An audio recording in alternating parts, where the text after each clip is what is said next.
성기영의 경제쇼 2월 28일 수요일 내일이네요. 안수남 세무사와 함께하는 세무상담 코너가 열립니다. 세금 관련해서 궁금한 내용 있으신 분들은 성기영의 경제쇼 홈페이지 청취자 게시판에 질문 남겨주시거나 샵 9730으로 상담 내용 문자 보내주시기 바랍니다. 짧은 문자 50원, 긴 문자는 100원, 어플리케이션 콩은 무료입니다.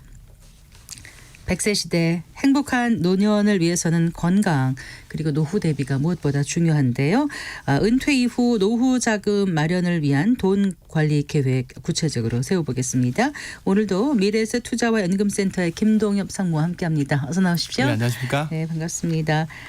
퇴직 이후 국민연금 보험료에 대해서 말씀해 주신다고요? 예. 참 궁금했던 내용이에요. 퇴직하고 소득이 없어도 국민연금 보험료는 계속 내야 되는 건가요? 내야 할까요? 많이 질문하시는데요. 예. 몇 가지 따져봐야 될 게 있는데요. 네. 제일 먼저 따져야 될 게 퇴직 당시 나이를 한번 따져봐야 됩니다. 왜냐하면 국민연금 의무 가입 기간이 만 18세부터 60세까지입니다. 네. 그러니까 60세가 넘어가신 분은 의무적으로 낼 필요는 없습니다. 네. 그런데 60세 이전이면 원칙은 직장 가입자에서 지역 가입자로 전환해서 보험료를 납부해야 되는 게 원칙이나 여기도 네. 예외 사항이 있습니다. 어떤 네. 거가 예외 상황이냐면 본인한테 별다른 소득이 없고요. 배우자가 뭐 공적연금에 가입하고 있거나 공적연금을 수령하고 있는 경우 네. 이런 경우에는 국민연금 지역 가입 대상에 아예 제외돼 버립니다. 네. 그러니까 안 내도 되는 상황이고요. 뭐 스스로 내고 싶으면 임의 가입 신청을 해야지 내는 거고요. 네.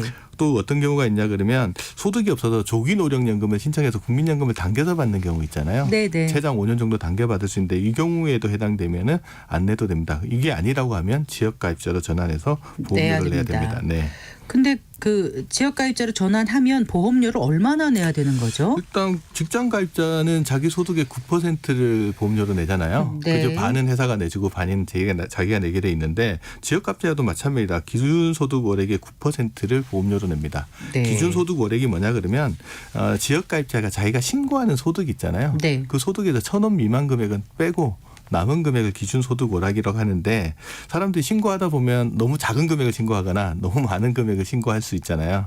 그래서 이제 가이드라인을 두고 있는데 최저 금액하고 최고 금액을 정해놓고 있습니다. 네. 최저 금액은 37만 원 이상은 소득이 있어야 된다고 신고를 해야 되고요. 네. 네. 최고는 590만 원입니다. 그래서 590만 원보다 많이 신고하신 분은 590만 원에 9%니까 53만 1,000원을 내게 되는 거고요. 네. 만약에 내가 37만 원보다 작게 신고하신 분은 그 금액의 9%면 33,300원 정도의 보험료를 내게끔 됩니다. 그런데 퇴직하신 분 입장에서는 자기 소득이 앞으로 얼마가 될지를 네. 잘 알 수 없잖아요. 그래서 일단은 신고 금액을 바탕으로 하되 그 금액을 대략 난감해서 잘 모르시는 분들을 위해서 국민연금공단에서 신고 권장 월 소득액 같은 것들을 제시를 해줍니다. 네, 이런 직업 네. 가지신 분, 이런 뭐 사업하시는 분은 이 정도 금액을 신고를 합니다라고 권장 금액을 제시를 해주고 네. 실제 신고하는 금액이 이 금액하고 너무 많은 차이가 있으면 네. 국민연금공단에서 이제 신고 권장 월 소득을 바탕으로 해서 조금 조정을 할 수는 있는 것 같습니다. 그러니까 건강보험료 같은 경우는 이제 퇴직하고 나면 네. 지역 가입자로 돼서 네. 그 소득이나 자산 다 합해가지고 기준이 돼가지고 네. 납입을 하는 건데. 건강보험료는 사망할 때까지 내야 되시는 네. 거고요. 근데 이 국민연금은 60세까지는 내야 되는 건데 소득 기준인 거잖아요. 맞습니다. 네. 네, 네, 좀 차이가 있다는 걸 좀 알아야 될 것 같고요. 근데 그 실제 소득이 신고한 소득보다 많거나 좀 적을 수도 있지 않습니까? 그럴 경우는 어떻게 해야 되는 거죠? 그때 수시로 막 신고를 받고 막 조사를 하고 이런 건 아니고요. 일정 기간이 되면 그 소득이 이제 건강보험관리공단에다가 다 모여듭니다. 그러면 그 자료가 소득 자료가 있으니까 그걸 네. 바탕으로 이제 그 보험료를 다시 책정을 해서 안내를 해주게 됩니다. 그걸 받고 나서 건강보험관리공단요? 지금 4대 보험료는 통합징수를 하는 거라서 네. 지역가입자의 건강보험료는 이제 건강보험공단에서 다 정보를 수집을 해서 국민연금만 국민연금도 마찬가지입니다. 네. 4대 보험은 네. 통합징수를 하게끔 돼 있거든요. 네. 그래서 집에서 이제 임의가입자나 그러니까 지역가입자분들은 날라오는 고지서를 보게 되면 네. 건강보험공단에서 보내서 약간 헷갈려 하시는 분들도 계실 거예요. 아, 네, 네. 근데 같이 청구를 합니다. 왜냐하면 소득자료나 재산자료가 거기 다 있기 때문에 알겠습니다. 거기서 청구를 한다고 보시면 됩니다. 그래서 네. 그런 내용들을 바탕으로 해서 이제 소득이 변경되면 그 내용을 바탕으로 해서 조정을 해서 신고를 하면 되고요. 변경된 소득을 이제 통지를 받았잖아요. 네. 그러면 그 통지를 받아 날이 속하는 달 다음 달 15일까지 공단에다 변경된 소득을 신고를 하면 됩니다. 네. 그래서 거기서 맞춰서 이제 보험료를 납부하게 된다고 보시면 됩니다. 신고는 그럼 가서 해야 돼요? 아니면 어떻게 해야 돼요? 굳이 뭐 가시지 않아서도 뭐 연락기나 전화나 아니 인터넷에서 하시는 것도 가능합니다. 그게 네. 가능하군요. 네. 근데 이제 구직 기간 동안 국가가 보험료를 일부 지원해 주는 제도 이런 것도 있지 않나요? 그래서 퇴직을 하고 나면 재취업을 하려고 노력을 하시잖아요. 그런 경우에 이제 뭐냐면 구직급여를 신청해서 받으시는 경우 있거든요. 네, 그 네. 구직급여 수령 기간 동안 일정 부분 국민연금 보험료를 지원해 주는 제도가 있는데 그게 실업 크레딧이라는 제도라고 보시면 됩니다. 네. 이걸 어떻게 지원을 해주냐면 국민연금 보험료를 납부해야 되는데 실직이잖아요. 그 구직급여 받는 동안에 국가가 국민연금 보험료의 한 75%를 지원을 해주고요. 네. 본인은 25%만 납부하면 그 기간을 국민연금 가입 기간으로 인정해 주는 제도인데요. 네. 다만 이제 소득의 한도를 그어놨습니다. 상한이 있군요. 상한이 있군요. 얼마예요? 월 소득을 상한이 70만 원 기준으로 돼 있어서 그 금액의 9%면 6만 3천 원 정도 되잖아요. 네. 그 6만 3천 원의 금액에 국가가 75% 정도를 지원을 해주게 되면 4만 7,500원을 내는 거고 네. 내가 내는 돈은 15,750원 정도를 납부하면 그 기간에 인정해 주는데 얼마까지요? 무작정 많이 해주는 건 아니고요. 생애 통산에서 1년 양도해 줍니다. 그러면 소득이 있다가 없다가 네, 다 합해가지고. 구직급여를 신청하는 기간 중에만 할 수 있고요. 네, 그 네. 기간을 다 합쳐서 평생 1년 정도, 12달 12개월. 정도를 지원을 받을 수 알겠습니다. 있습니다. 자, 이제 소득이 있으면 좋지만 또 별다른 소득이 없는 경우도 많지 않겠습니까? 그런 경우에 보험료 납부할 수 없을 때는 어떻게 해야 돼요? 뭐 지역 가입자로 됐는데 진짜 소득이 없는 경우 있잖아요. 납부할 여력이 안 된다라고 하시면 네, 네. 그냥 안 내지 마시고 국민연금공단에다가 납부 예외 신청을 하시는 게 좋습니다. 그냥 안 내는 경우에는 무슨 문제가 생기냐 그러면 미납 기간이 길어지는 거잖아요.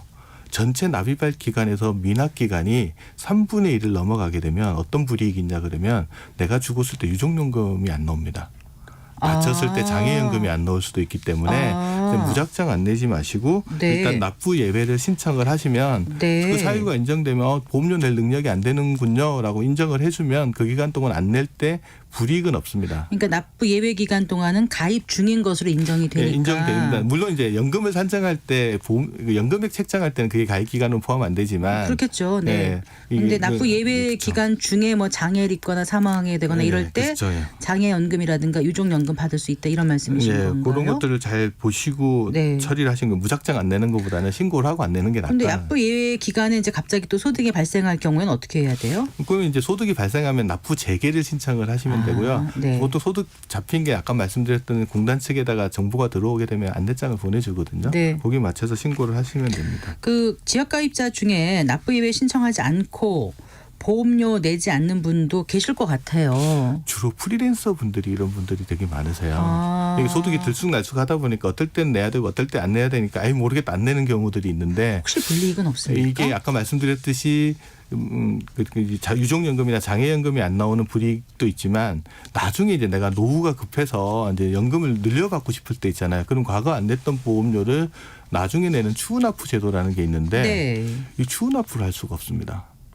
아 그래요. 왜냐하면 추후납부는 내가 납부 예외 신청한 금액에 대해서 추후납부를 하는 건데 네. 미납 상태인 경우에는 그게 안 되거든요. 아. 그 미납 상태인 경우는 어디까지 가능하냐 그러면 미납 보험료에 대한 청구권이 3년간 유효합니다.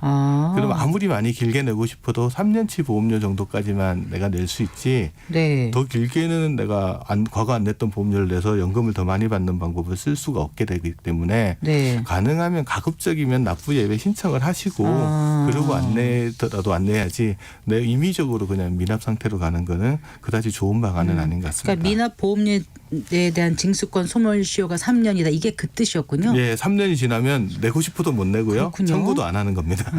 그럼 이건 어떻습니까? 배우자가 국민연금에 가입하고 있는 경우에 소득이 없으면 보험료를 내지 않아도 되나요? 그게 아까 말씀드렸던 국민연금을 가입하고 있거나 다른 네. 공적연금에 가입하고 있거나 이미 공적연금 수령하고 있는 경우에는 내가 소득이 없잖아요. 네. 그럼 이거는 소위 말하는 이제 남녀를 구분하지 이런 걸 전업주부라고 이야기를 합니다. 네네. 네, 그러면 소득이 없는 상황이기 때문에 이 경우에는 지역 가입 대상 자체에서 아예 제외가 되기 때문에 네. 보험료를 안 내도 되고 만약에 정말 나는 난 연금 많이 받기 위해서 보험료를 내고 싶다라고 하시면 네. 국민연금공단에 가셔서 임의 가입 신청을 하셔야지 보험료를 낼 수가 있습니다. 그러면 네. 임의 가입자 신청을 하게 되면 소득이 없는 상황이잖아요. 네. 그러면 아까 국민연금 보험료는 소득이 9%를 낸다고 그런데 했는데 소득이 없는데 그러면 이제 어떻게 하냐 그래서 가이드라인을 줍니다. 어떻게요? 어느 정도냐 그러면 최저는 어느 정도 내야 되냐면 지역 가입자의 전체 중위소득에 해당되는 금액의 9%. 네. 그 정도 내라 최소한. 그게 얼마냐면 지금 현재로 한 100만 원 정도 됩니다. 그럼 그렇군요. 100만 원의 9%면 9만 원 9만 정도는 원. 최저 보험료고 네. 아까 최고 보험료는 아까 53만 1천 원 정도 된다고 네네. 했잖아요. 그 사이에서 자기가 원하는 보험료를 선택해서 보험료를 납부할 수 있습니다. 지역 가입자 가입 대상에서 제외되더라도 본인이 희망하면 그러니까 그 보험료를 낼 수 있는 건가요? 그게 아까 말씀드렸던 임의 가입 네. 금방 말씀드렸던 그 내용이고 보험료는 자기가 선택해서 낸다라고 알고 계시면 될 것 같습니다. 네. 자, 그 노령연금 많이 받으려면 가입 기간이 길어야 하는데 그 이제 과거 납부 예외 신청을 하고 이제 내지 않은 보험료를 나중에 낼 수 있다는 말씀이신 거죠? 그렇죠. 이제 납부 예외 신청을 하면 그 기간 동안 보험료를 안 내잖아요. 네. 그 아까 또 전업주부가 되면은 또 지역가입 대상에서 제외돼 버렸잖아요. 네. 이런 경우에는 나중에 이제 임의 가입을 하거나 회사에 다시 취업을 하시면 국민연금 가입 자격이 회복이 되잖아요. 예. 그 시점에 과거에 안 낸 보험료를 한꺼번에 낼 수 있는 제도가 이제 추후 납부 제도입니다. 그러니까 네. 그 추후 납부가 가능하려면 조건이 있는데 첫 번째 과거에 보험료를 한 번이라도 낸 적이 있어야 됩니다. 1회. 1회 이상 네. 낸 적이 있고요. 현재 국민연금이 가입 중이어야 됩니다. 아. 그래서 임의 가입자 그러니까 전업주부 같은 경우는 먼저 임의 가입부터 하고 추후 가입 납부를 할 수 자격을 있습니다. 갖고 그래야 예. 추후 납부가 가능하다. 그럼 추후 납부는 얼마나 할 수 있냐 무작정 많이 해주지는 않을 거 아니에요. 그래서 이 안 낸 기간들 중에 최장 119개월치에 해당되는 보험료를 거의 10년 정도네요. 10년 120개월 미만이라고 법에 돼 네, 있어서 네. 119개월치가 추후 납부를 할 수 있다라고 보시면 되겠습니다. 한 번에 내요? 아니면 추후 납부는? 추후 납부 보험료는 어떻게 산정하냐면 내가 추후 납부할 기간이 있잖아요. 기간에다가 이번 달에 낼 보험료를 곱해서 보험료를 산출을 하거든요. 네. 그럼 금액이 기간이 길수록 되게 커지잖아요. 그렇겠네요. 한꺼번에 낼 수도 있고요. 네. 본인이 원하면 최장 60개월에 거쳐서 분할 납부하는 것도 가능합니다. 이때 이제 분할 납부하는 경우에는 정기예금 이자율에 맞춰서 이제 네. 이자는 조금 더 내야 되는 부분이 있습니다. 네. 그럼 임의 가입을 하면서 보험료를 높게 책정하면 결국 추후 납부 보험료도 많이 내야 되는 거겠네요. 일부러 그러시는 분들 계세요. 임의 가입자들 중에서 예. 나중에 연금 많이 받으려고 임의 가입 당시에 보험료를 높게 책정할 수 있잖아요. 그러면 그 금액에 추후 납부 기간 이렇게 곱하면 보험료가 상당히 높게 나오고 연금도 많이 받을 수 있는 그런 전략을 쓰려고 하는 분들도 계신데 네. 그렇게 하면 또 추후 납부 제도를 악용하는 경우가 생기잖아요. 그래서 상한선을 그어놨습니다. 네, 네. 어떻게 상한선을 그어놨냐 그러면 아무리 내가 임의 가입 보험료를 높게 책정하더라도 추후 납부할 때는 그 금액을 다 인정해주지 않아요. 네. 국민연금 전체 가입자의 평균 소득이라고 하는 A값을 기준으로 하는데 그게 한 300만 원 조금 안 되거든요. 그렇군요. 그보다 많이 되는 경우에는 그 금액을 기준으로 해서 9%에다가 네. 추후 납부할 기간을 곱해서 산정을 합니다. 알겠습니다. 그 국민연금 의무가 기간이 이제 60세라고 하셨잖아요. 예, 그러면 예. 60세 이후에는 보험료를 납부하는 사람이 적지 않은 거죠. 아니야, 저기 어떻습니까? 60세 이후에는 60세까지만 내는 거는 의무 가입이고요. 60세 이후에도 내는 사람이 그거를 이미 계속 가입이라고 합니다. 아. 요즘은 60세가 되면 이제 공단에서 계속 내겠네라는 안내장을 또 보내주는 경우가 있어요. 네. 그래서 스스로 이제 원래는 원칙은 60세까지가 의무지만 네. 내가 필요하면은 더 내겠다라는 걸 말리지는 않아요. 더 내겠다는 사람이 많아요, 적어요? 어때요? 의외로 이미 가입자보다 이미 계속 가입자가 조금 더 많습니다. 이유는 뭐냐 상무님 그러면 같으시면 이 다음에 더 내실 거예요, 안 내실 거예요? 저는 생각을 고민 좀 할 때 어떤 분이 많이 하시냐 그러면 이런 분이 많이 하십니다. 네.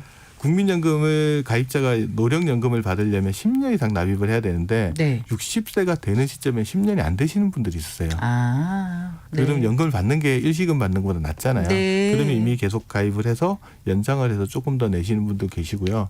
어떤 분도 일 계속 하니까 그냥 내 연금 개시할 때까지는 계속 내겠다 그래서 계속 이미 계속 가입하시는 분들도 있습니다.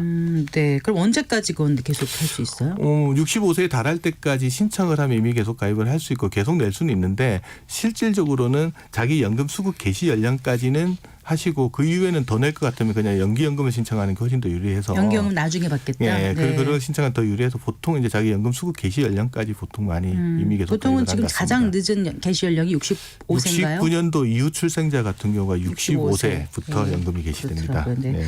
이미 계속 가입 신청한 보험료는 어느 정도 내야 되죠? 똑같습니다. 직장 가입자는 자기 소득의 9% 내는 거고요.